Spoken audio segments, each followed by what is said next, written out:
पूर्वी अभी स्कूल पहुंची ही थी कि क्लास के बच्चों ने हंसना शुरू कर दिया। पूर्वी, तेरा तो पूरा स्वेटर फटा हुआ है। हाँ पूर्वी, ये देख सारा उधड़ा हुआ स्वेटर, इसमें तेरी ठंड कैसे रुक जाती है?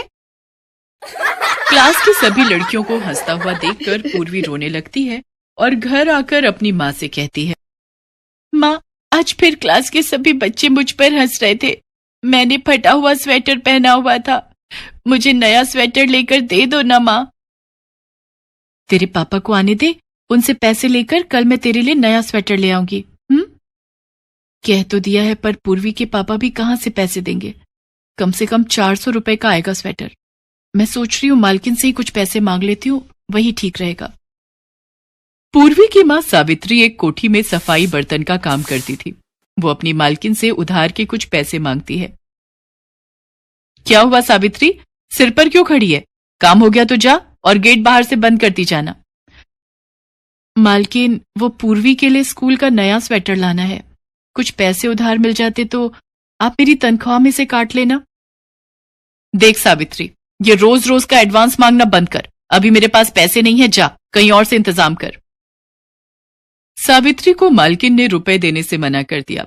सावित्री ने पूर्वी को किसी तरह समझाकर वही स्वेटर सिलकर दे दिया और पूर्वी उसी सिले हुए स्वेटर को पहनकर स्कूल चली जाती है।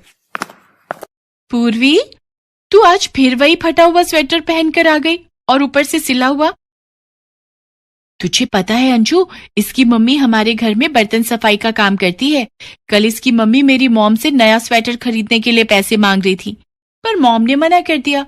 मेरी मॉम बता रही थी कि ये लोग जो गरीब होते हैं, इन्हें हमारे स्कूल में एक फॉर्म भर के एडमिशन मिल जाता है, जिसकी वजह से ये इतने बड़े स्कूल में पढ़ पाते हैं। वरना इनके पास तो इतने पैसे भी नहीं है कि हमारे जैसे बड़े स्कूल में पढ़ सकें। चल आइसक्रीम खाते हैं। भैया, 2 बर्फ वाली ऑरेंज आइसक्रीम देना। अरे रुको भैया, पूर्वी आजा, तुझे भी आइसक्रीम खिलाती हूँ। तेरे पास तो पैसे होंगे नहीं। नहीं, मैं ठंड में आइसक्रीम नहीं खाती। माँ कहती है ठंड में आइसक्रीम खाने से बीमार पड़ जाते हैं। ओह नो, कितनी गंवार है ये पूर्वी। सलोनी और अंजू दोनों आइसक्रीम खाकर घर पहुंचते हैं, पर सलोनी की आइसक्रीम खाने से तबीयत बिगड़ जाती है। वो इसलिए क्योंकि सलोनी घर आकर फ्रिज में रखी ठंडी कोल्ड ड्रिंक भी पी लेती है और उसकी तबीयत बिगड़ जाती है। अगले दिन सलोनी को ठंड लगने के साथ तेज बुखार हो जाता है। सलोनी सिर के दर्द से रोने लगती है। तभी सावित्री काम करने आ जाती है।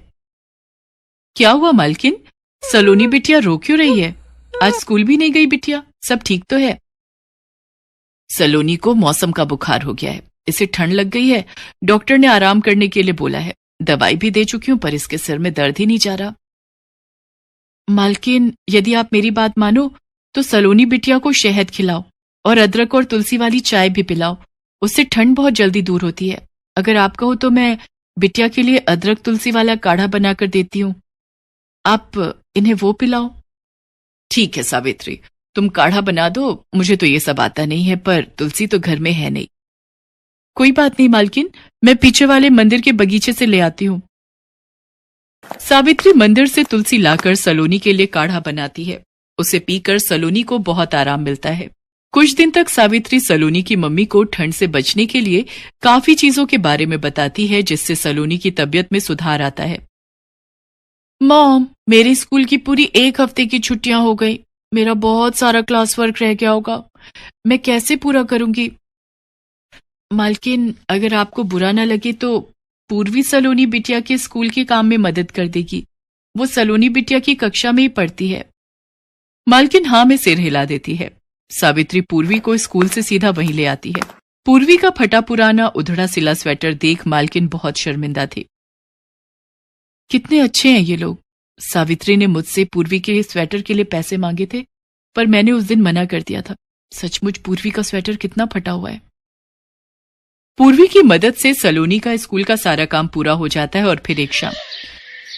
सावित्री, अभी कुछ दिन पहले तुमने मुझसे पूर्वी के स्कूल स्वेटर के लिए पैसे मांगे थे, पर मैंने तुम्हें मना कर दिया था, पर वो मेरी गलती थी। मैंने तुम्हारी मजबूरी को नहीं समझा, पर तुमने हमारी इतनी मदद की। ये लो, ये नया स्वेटर और कोट। मैंने सलोनी के पापा से कहकर मंगवा लिया था। पूर्वी और सलोनी का सेम साइज है तो पूर्वी को आराम से आ जाएगा। अगले दिन पूर्वी नया स्वेटर पहनकर स्कूल जाती है। सलोनी, ये देख, पूर्वी ने नया स्वेटर खरीद ही लिया। किससे पैसे मांगकर खरीद कर लाई है, हमें भी बता। अंजू, पूर्वी को तंग करने की कोई जरूरत नहीं है और आज के बाद कोई भी पूर्वी का मजाक नहीं उड़ाएगा।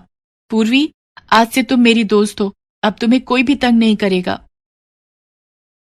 सलोनी का ये व्यवहार देखकर पूर्वी के चेहरे पर खुशी आ जाती है।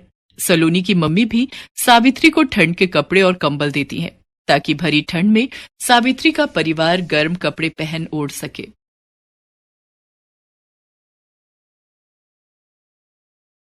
कड़कड़ाती सर्दी पड़ रही थी। अभी शाम के लगभग 6 बजे थे। विपुल अपने दोस्तों के साथ सिनेमा हॉल से बाहर निकला। क्या हुआ विपुल, रुक क्यों गए?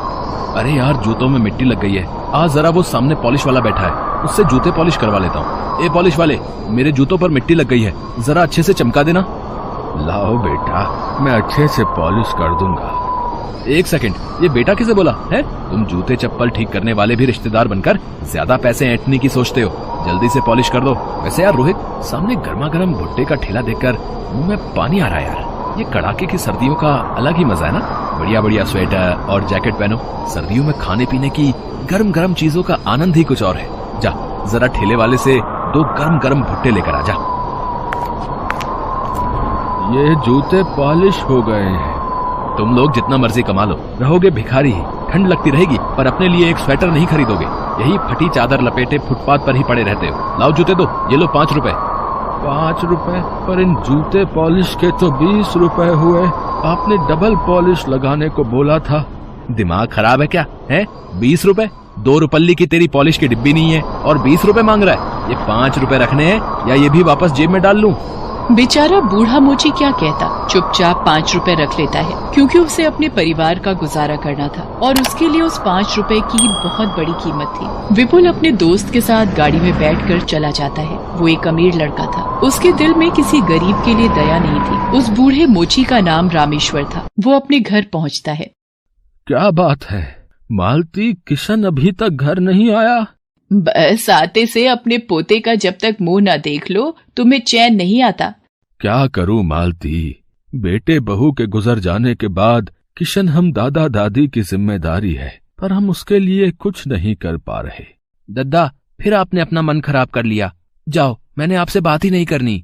किशन, अरे तू नाराज क्यों होता है? अच्छा ले, मैं मन नहीं खराब कर रहा। आजा, दोनों साथ में रोटी खाते हैं।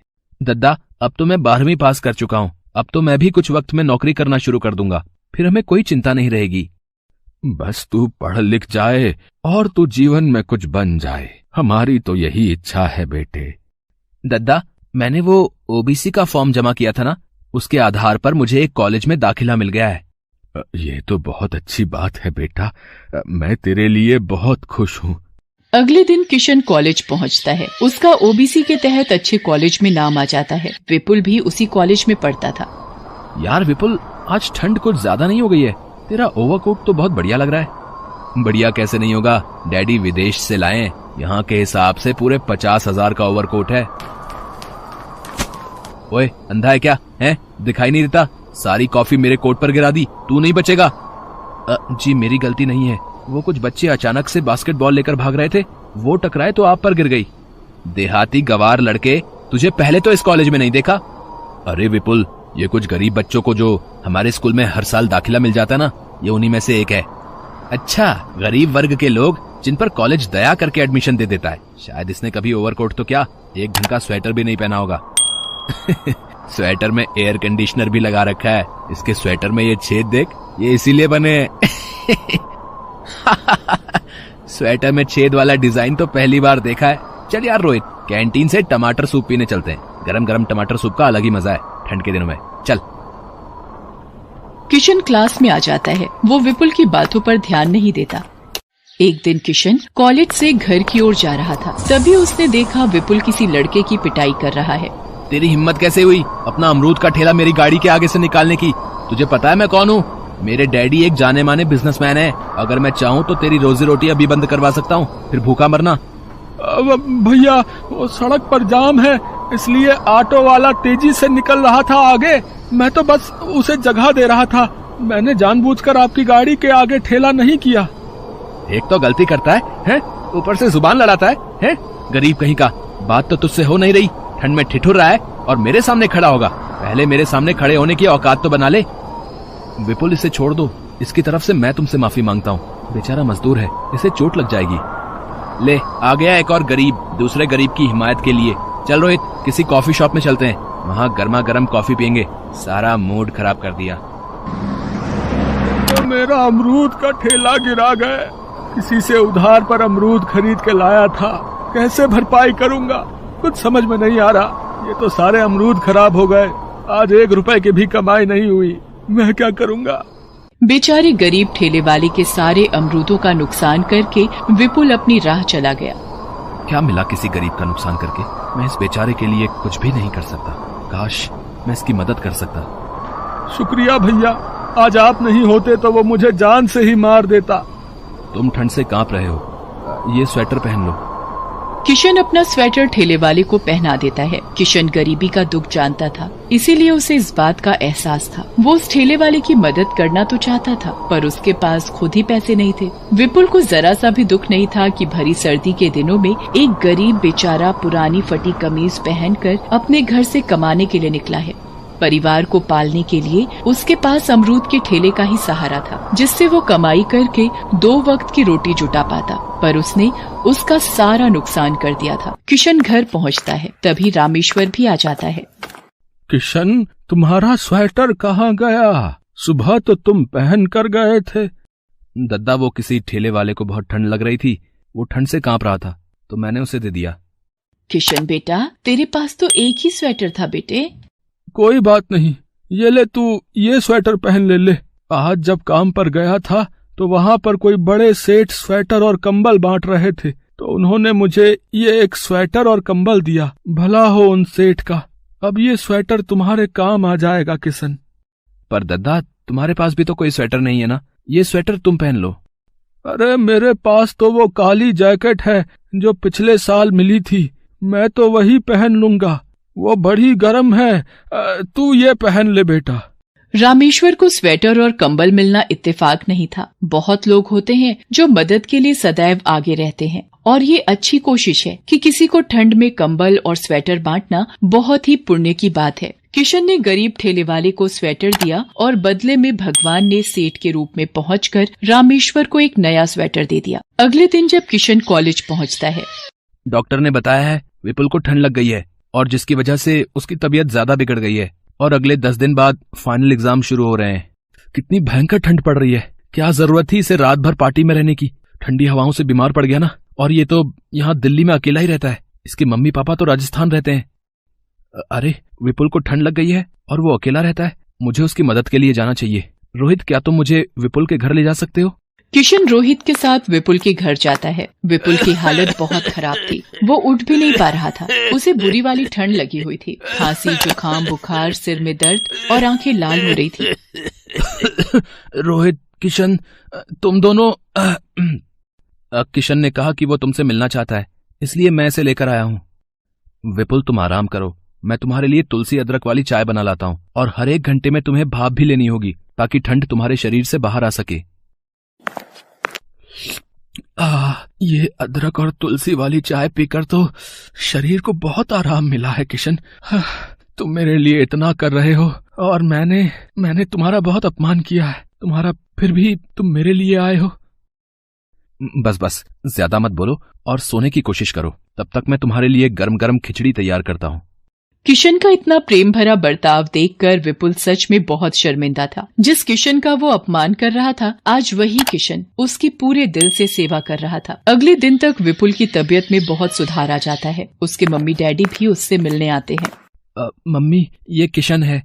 आज इसी की वजह से मेरी तबीयत में बहुत सुधार आया है, वरना मुझे तो कुछ पता ही नहीं था कि ठंड लगने पर क्या करना चाहिए। मैं तो वही स्वेटर और जैकेट पहनकर ठंड को रोकने की कोशिश कर रहा था, पर इसने मुझे तुलसी अदरक की चाय और गरम गरम खाना खिलाकर मेरी तबीयत में सुधार ला दिया। ये बहुत अच्छा है मम्मी।